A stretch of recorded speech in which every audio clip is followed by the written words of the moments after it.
চীন সরকার বিশ্বের বিভিন্ন দেশের শিক্ষার্থীদের বিনামূল্যে স্নাতকোত্তর ও পিএইচডি প্রোগ্রামে পড়ার সুযোগ দিচ্ছে।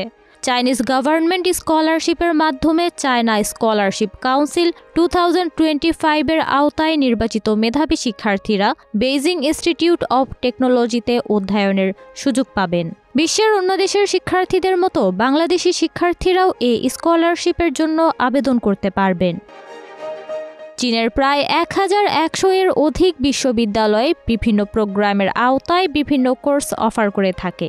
এর মধ্যে প্রকৌশল, কৃষি, মেডিকেল ও স্বাস্থ্যবিজ্ঞান, বিজনেস ম্যানেজমেন্ট সহ অনেক বিষয়ে পড়ার সুযোগ পেয়ে থাকেন শিক্ষার্থীরা। এছাড়া রয়েছে আরও বেশ কিছু সুযোগ সুবিধা, যেমন সম্পূর্ণ ফ্রি টিউশন ফি, আবাসন সুবিধা, স্বাস্থ্য বীমা, মাসিক উপবৃত্তি হিসেবে মাস্টার্সের জন্য 3000 চাইনিজ মুদ্রা ও পিএইচডি প্রোগ্রামের জন্য 33,500 চাইনিজ মুদ্রা, গবেষণা ব্যয়, ল্যাবরেটরি ইন্টার্নশিপ ও মৌলিক পাঠ্যপুস্তক ব্যবহারের সুবিধা।